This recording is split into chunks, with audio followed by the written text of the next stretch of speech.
15 अगस्त 2021 आजादी का जश्न मनाने वाला दिन। लेकिन नैनीताल की ठंडी वादियों में उस रात एक ऐसी खामोशी उतर आई जिसने पूरे शहर को दहला दिया। झीलों के शहर में जहां हर तरफ सैलानियों की रौनक थी, वहीं एक होटल के कमरे की दीवारों के भीतर एक ऐसा रहस्य लिखा जा रहा था जिसने अगले ही दिन सनसनी फैला दी। नोएडा की एक आम सी लड़की दीक्षा मिश्रा, जो छुट्टियों को यादगार बनाने आई थी, उसकी सांसें अचानक हमेशा के लिए थम जाएंगी, इसका अंदाजा किसी को नहीं था। और जब सच सामने आया तो पता चला कि उसके सबसे करीबी इंसान ने ही उसकी जिंदगी छीन ली थी। यह सिर्फ एक हत्या की कहानी नहीं, बल्कि प्यार, धोखे और छलावे के उन धागों की दास्तान है जिसमें उलझकर दीक्षा हमेशा के लिए खो गई। तो क्या था पूरा मामला? किसने और क्यों की थी दीक्षा की हत्या? चलिए जानते हैं इस खौफनाक केस की पूरी कहानी विस्तार से इस वीडियो में। नमस्कार मेरे प्यारे भाइयों और बहनों, मैं विवेक कुमार। क्राइम की कहानी के नए एपिसोड में आप सभी लोगों का हार्दिक स्वागत है। कहानी में आगे बढ़ने से पहले कृपया क्राइम की कहानी चैनल को सब्सक्राइब कर बेल आइकन जरूर दबा लें ताकि मेरे हर वीडियो का नोटिफिकेशन आपको मिलता रहे। तो चलिए आज की कहानी शुरू करते हैं। 15 अगस्त 2021 की रात नैनीताल की ठंडी हवाओं में सिर्फ सन्नाटा नहीं था, वहां एक ऐसा राज छिपा था जो अगली सुबह पूरे शहर को हिला देने वाला था। नोएडा की एक रियल एस्टेट कंपनी में काम करने वाली दीक्षा मिश्रा अपनी थकान भरी जिंदगी से थोड़ी राहत पाने के लिए नैनीताल आई थी।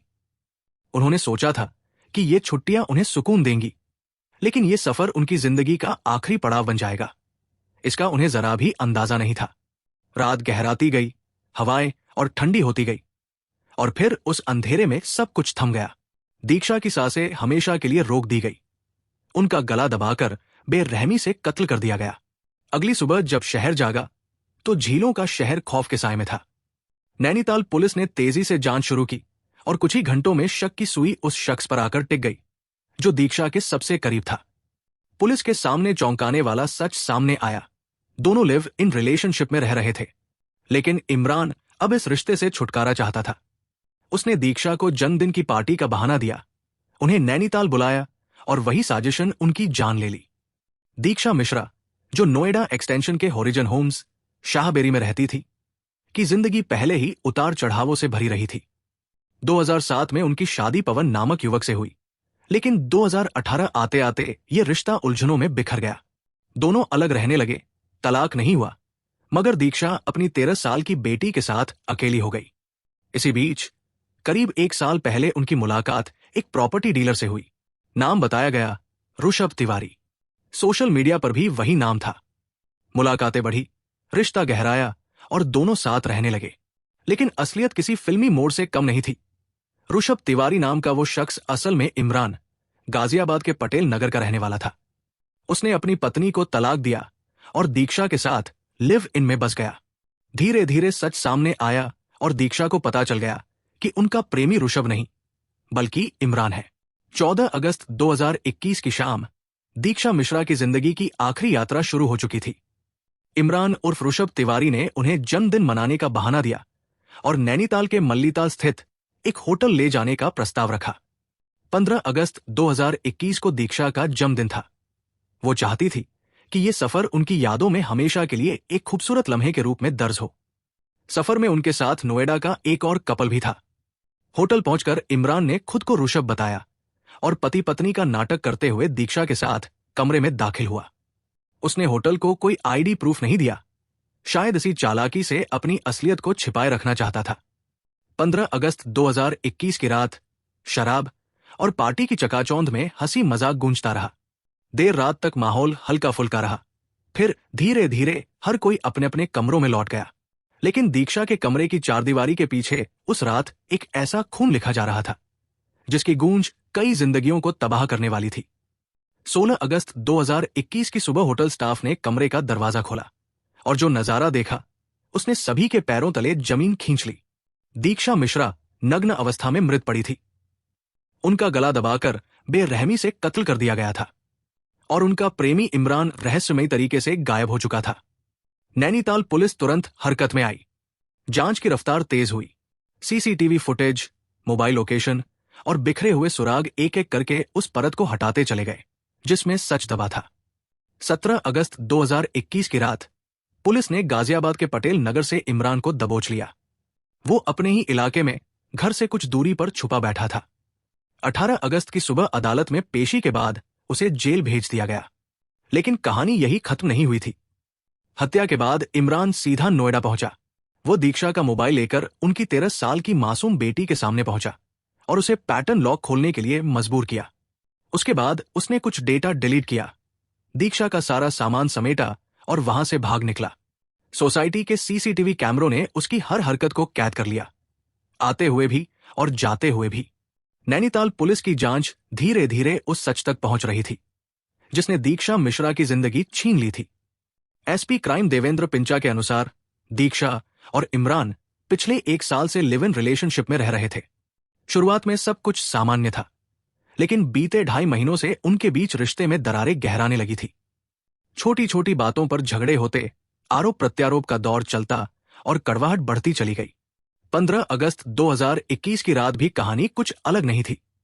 शराब के नशे में धुत होटल के उस कमरे की चारदीवारी के भीतर हंसी अचानक बहस में बदल गई। बाहर होटल शांत था, लेकिन भीतर गुस्से की चिंगारी अंगारों में तब्दील हो चुकी थी। पुलिस पूछताछ में इमरान ने कबूल किया, दीक्षा का स्वभाव बदल चुका था। शराब पीने के बाद वो अक्सर झगड़ा करती थी। इमरान अब इस रिश्ते से छुटकारा चाहता था। उसने दावा किया कि दीक्षा के कई और बॉयफ्रेंड थे और वारदात वाली रात भी किसी का कॉल आया था। यही बात चिंगारी साबित हुई और गुस्से में आकर उसने दीक्षा का गला दबा दिया। उसके बयान ने सबको झकझोर दिया। क्या ये हत्या सिर्फ गुस्से और झगड़े का नतीजा थी, या फिर इमरान ने पहले से ही इस खून की साजिश रच रखी थी? इसी बीच मामले ने नया मोड़ ले लिया।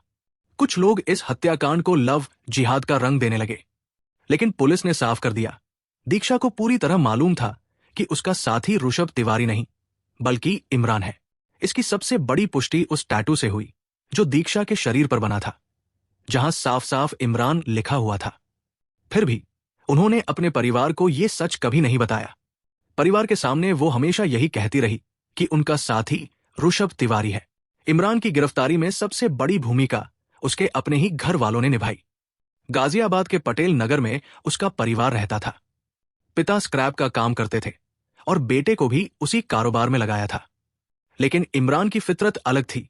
बेईमानी और धोखाधड़ी उसकी आदत बन चुकी थी। पिता ने जब देखा कि बेटा कारोबार को बर्बाद कर रहा है, तो मजबूर होकर उसे अलग कर दिया। इसके बाद इमरान ने प्रॉपर्टी डीलिंग का काम शुरू किया। बाहर से ये चमकदार दुनिया लगती थी, लेकिन असलियत में वो कर्ज और फरेब के गहरे दलदल में धंस रहा था। उसने अपनी रेंज रोवर कार बेच दी, फ्लैट गिरवी रख दिया और घर पर भारी लोन चढ़ा लिया। परिवार का आरोप था कि इमरान ने उन्हें तकरीबन 2 करोड़ रुपए का चूना लगाया। हालात इतने बिगड़ गए कि घर वाले भी उससे तंग आ चुके थे।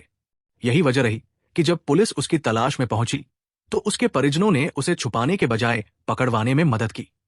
गिरफ्तारी के बाद पूछताछ में इमरान ने दीक्षा के अतीत का दरवाजा खोला। उसने बताया कि दीक्षा की शादी 2008 में हुई थी, लेकिन 2012 तक वो अपने पति से अलग हो चुकी थी। पति से दूरी के बाद उसकी जिंदगी में सुरेंद्र यादव नाम का एक शख्स आया। दोनों लंबे वक्त तक लिव इन रिलेशनशिप में रहे, लेकिन वक्त के साथ ये रिश्ता भी कड़वाहट और झगड़ों में टूट गया। रिश्तों की ये उलझनें, अधूरी कहानियां और टूटी हुई उम्मीदें, यही वो धागे थे जिनमें दीक्षा लगातार उलझती रही। और इन धागों में सबसे घातक गांठ बनकर सामने आया इमरान। इमरान की जुबान से जैसे जैसे सच बाहर आ रहा था, दीक्षा की जिंदगी के और भी अनजाने पन्ने खुलते जा रहे थे। उसने कबूल किया कि सुरेंद्र यादव से अलग होने के बाद दीक्षा की जिंदगी में एक और युवक आया। रिश्ता जल्द ही लिव इन तक पहुंचा, लेकिन यह सफर ज्यादा लंबा नहीं चला। कुछ ही महीनों में यह रिश्ता भी बिखर गया। फिर किस्मत ने इमरान और दीक्षा को आमने सामने ला खड़ा किया। करीबियां बढ़ी और दोनों साथ रहने लगे, लेकिन यह रिश्ता भी छलावे पर टिका था।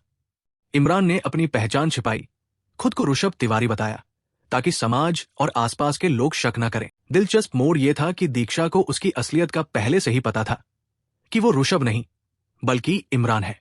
इसके बावजूद उन्होंने इस रिश्ते को निभाने का फैसला किया। शायद अकेलेपन, शायद भरोसे, या शायद एक नए सहारे की तलाश में। लेकिन वक्त के साथ सब कुछ बदल गया। रिश्ते की दरारें गहरी होती चली गई। पुलिस पूछताछ में इमरान ने कहा कि पिछले कुछ समय से दीक्षा का स्वभाव बिगड़ चुका था। शराब पीने के बाद वो अक्सर उससे उलझती, झगड़े बढ़ते और माहौल कड़वा हो जाता। 15 अगस्त की रात भी कहानी कुछ ऐसी ही थी। दीक्षा के एक पुराने बॉयफ्रेंड का फोन आया। यही चिंगारी दोनों के बीच भयंकर बहस में बदल गई। इमरान ने दावा किया कि शराब के नशे में दीक्षा ने उससे हाथापाई तक कर दी, और फिर गुस्से की अंधी आंधी में उसने वो कदम उठा लिया जिसने सब कुछ खत्म कर दिया। उसने दीक्षा का गला दबाया और पलों में उसकी सांसें हमेशा के लिए थम गई। दीक्षा की हत्या के बाद इमरान ने सबूत मिटाने की ठान ली। रात गहराती गई और वो चुपके से होटल से बाहर निकल आया। लेकिन निकलने से पहले उसने होटल रिसेप्शन पर जाकर एक और चाल चली। अपनी आईडी वापस ले ली। उसने बहाना बनाया कि सुबह वो अपनी और दीक्षा दोनों की आईडी एक साथ जमा करेगा। रिसेप्शन स्टाफ को शक न हुआ और उन्होंने उसकी आईडी लौटा दी। यही उसकी चालाकी थी जिसने उसे मौके से फरार होने का मौका दिया। लेकिन गनीमत रही कि होटल कर्मियों ने रजिस्टर में उसका नाम दर्ज कर लिया था। यही छोटा सा सुराग बाद में पुलिस के हाथ लगा और इमरान की असली पहचान बेनकाब हो गई। नैनीताल से निकलकर इमरान सीधे नोएडा पहुंचा। वहां उसने पहले अपने फ्लैट से जरूरी सामान समेटा और फिर दीक्षा के घर जा पहुंचा। मासूम बेटी से उसने कहा, तुम्हारी मां का मोबाइल वही रह गया है। बच्ची ने भरोसा किया, पासवर्ड बताया और पैटर्न लॉक खोल दिया। इमरान ने फोन का डेटा खंगाला, कुछ चीजें डिलीट की और मोबाइल लेकर चुपचाप निकल गया। इसके बाद उसकी योजना और भी खतरनाक थी। वो विदेश भागने की फिराक में था, लेकिन किस्मत ने उसका साथ नहीं दिया। पुलिस ने उसे गाजियाबाद के पटेल नगर से दबोच लिया। उसकी गिरफ्तारी ने पूरे हत्याकांड का पर्दा हटा दिया। पुलिस ने इमरान का मोबाइल जब्त किया और उसी से कई अहम सुराग हाथ लगे। वो सुराग जो उसके हर झूठ, हर चालाकी को बेमानी साबित करने वाले थे। जैसे जैसे जांच आगे बढ़ी, पुलिस ने एक और सनसनीखेज खुलासा किया। आरोपी इमरान अपने छिपे मकसद में इतना आगे बढ़ चुका था कि वो दीक्षा का मोबाइल खुद इस्तेमाल कर रहा था। उसे पूरा यकीन था कि पुलिस कभी भी दीक्षा के फोन को ट्रेस नहीं कर पाएगी। इसी भरोसे में उसने उसी फोन से लोगों से संपर्क बनाए रखा। लेकिन उसकी ये भूल ही उसके खिलाफ सबसे बड़ा सबूत साबित हुई। पुलिस ने फोन तुरंत जब्त कर लिया और उसके डेटा की परतें खंगालनी शुरू कर दी। यहीं से कई अहम सुराग हाथ लगे, वो सुराग जिन्होंने उसकी चालाकी की पूरी पोल खोल दी। इसी बीच 17 अगस्त 2021 मंगलवार को दीक्षा का परिवार नैनीताल पहुंचा। पोस्टमार्टम के बाद पुलिस ने शव परिजनों को सौंप दिया। वो क्षण बेहद दर्दनाक था। आंखों से आंसू रुकने का नाम नहीं ले रहे थे। इसी दौरान परिवार ने पुलिस को बताया कि इमरान ने अपनी असली पहचान उनसे भी छुपाई थी। वो हमेशा उन्हें ऋषभ तिवारी बनकर ही मिला। परिवार ने भी उस पर भरोसा कर लिया था और उसे एक ब्राह्मण युवक समझते रहे। दीक्षा मिश्रा की मां बीना मिश्रा ने नम आंखों से कहा, 2 साल पहले जब इमरान उनकी बेटी से मिला था, तब उसने अपना नाम ऋषभ तिवारी बताया था। उस वक्त किसी को भी इस बात का अंदाजा नहीं था कि मुस्कुराते चेहरे के पीछे एक झूठ छुपा है। हर मुलाकात में, हर बातचीत में वो खुद को एक ब्राह्मण लड़के के रूप में पेश करता रहा। मां ने आह भरते हुए कहा, अगर हमें जरा भी पता होता कि ऋषभ तिवारी का असली नाम इमरान है, तो हम कभी भी अपनी बेटी को उसके साथ नहीं रहने देते। साल 2008 में दीक्षा की शादी गाजियाबाद के पवन शर्मा से हुई थी। लेकिन वैवाहिक जीवन खुशहाल नहीं रहा। पवन शराब का आदी था और किसी काम धंधे में उसका मन नहीं लगता था। रोज रोज की कड़वाहट और बदसलूकी से तंग आकर आखिरकार 2012 में दीक्षा ने उससे अलग होने का फैसला लिया। हाल ही में दोनों का तलाक भी हो चुका था।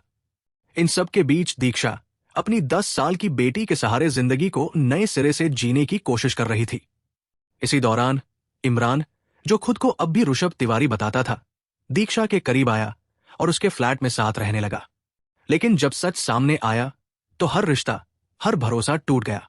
पोस्टमार्टम हाउस के बाहर मां बीना मिश्रा का रो रो कर बुरा हाल था। कभी चीखती, कभी गहरी चुप्पी साध लेती, तो कभी अपनी बच्ची की याद में बेहोश हो जाती। इटावा से आए माता पिता और भाई अंकुर मिश्रा के लिए यह यकीन करना मुश्किल था कि जिस लड़के को वे ब्राह्मण समझते रहे, वो दरअसल कोई और था। अंकुर ने कहा, अगर हमें पता होता कि वो किसी और धर्म का है, तो हम दीक्षा को उससे मिलने ही नहीं देते। दीक्षा की दोस्त सीमा और कशिश की माने तो दीक्षा बहुत मजबूत थी। उसे कोई आसानी से नहीं हरा सकता था। यहां तक कि फेसबुक पर भी इमरान ने ऋषभ तिवारी के नाम से ही पहचान बनाई थी। नैनीताल में घटित इस दुखद कहानी के साथ धीरे धीरे और रहस्य खुलने लगे। नोएडा से छुट्टियां मनाने पहुंची श्वेता ने पुलिस को बताया कि ऋषभ और दीक्षा उनके फ्लैट के ऊपरी मंजिल पर रहते थे। वो भी हमेशा उसी नाम से उसे जानती थी, ऋषभ तिवारी। दरअसल पूरे कॉलोनी में इमरान की यही पहचान थी। कोई भी उसके असली नाम और पहचान से वाकिफ नहीं था। इस बीच लव जिहाद का मुद्दा भी सामने आया, लेकिन पुलिस ने जांच के बाद इस एंगल से इनकार कर दिया। एसपी सिटी देवेंद्र पिंचा ने साफ कहा, दीक्षा ने अपने सीने पर इमरान के नाम का टैटू बनवाया था। इसका मतलब साफ था कि दीक्षा को सच्चाई मालूम थी कि उसका प्रेमी ऋषभ नहीं बल्कि इमरान है। सिर्फ उसके परिजन ही इस सच से अनजान थे। जांच का दायरा अब अपराध से आगे बढ़कर व्यवस्थागत खामियों तक पहुंच गया। पुलिस ने संकेत दिया कि नैनीताल में अवैध रूप से चल रहे होटल, रिसोर्ट और होमस्टे पर कार्रवाई की जाएगी, खासतौर पर गैलेक्सी होमस्टे के स्टाफ के खिलाफ, क्योंकि उन्होंने बिना आईडी जांच किए न सिर्फ इमरान की बात मान ली बल्कि उसकी आईडी तक वापस कर दी। जांच में यह भी सामने आया कि यह होटल मानकों के अनुरूप नहीं था। यानी इस घटना ने सिर्फ एक हत्या का सच उजागर नहीं किया बल्कि पर्यटन नगरी की सुरक्षा और सिस्टम की ढिलाई पर भी गंभीर सवाल खड़े कर दिए।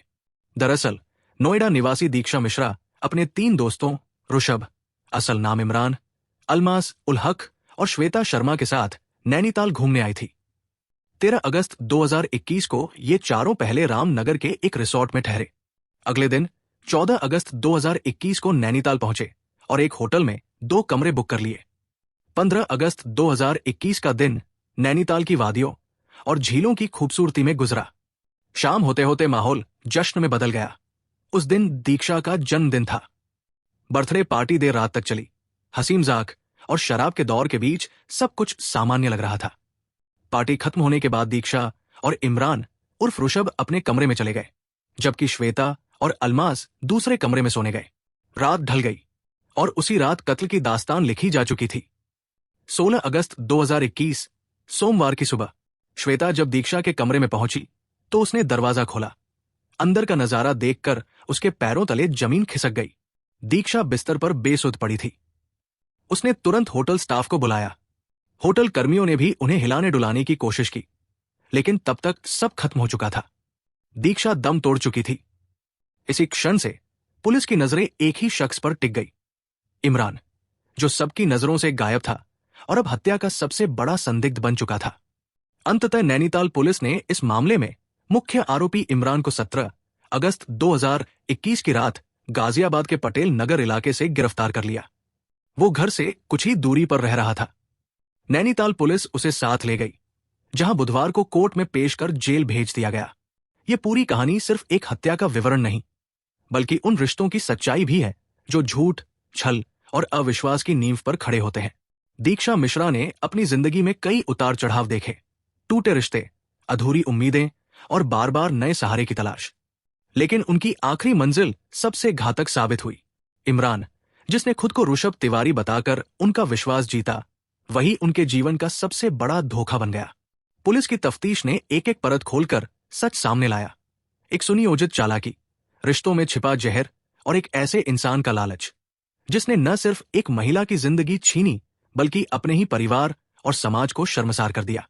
नैनीताल की इस वारदात ने कई सवाल छोड़ दिए। क्या अकेलापन इंसान को ऐसे फैसले लेने पर मजबूर कर देता है? क्या प्यार के नाम पर छल इतनी आसानी से छिप सकता है? और क्या कानून और समाज मिलकर ऐसे अपराधों को रोक पाने में सक्षम है? दीक्षा की मौत ने सिर्फ एक परिवार की दुनिया नहीं उजाड़ी, बल्कि ये सबक भी दिया कि रिश्तों में सच को नजरअंदाज करना कभी कभी जिंदगी की सबसे बड़ी भूल साबित हो सकती है। और आखिरकार ये कहानी वही जाकर खत्म होती है जहां से सवाल शुरू होते हैं। भरोसा और धोखा, प्यार और अपराध, और इंसान की उस कमजोरी पर जो कभी कभी उसे अपनी ही बर्बादी तक ले जाती है। कहानी को लास्ट तक सुनने के लिए आपका धन्यवाद। इस कहानी के बारे में अपनी राय कमेंट करके जरूर बताइएगा और ऐसी ही अपराध की सच्ची कहानियों के लिए हमारे चैनल क्राइम की कहानी को सब्सक्राइब कर लीजिए। कहानी को लाइक और शेयर जरूर करें। धन्यवाद।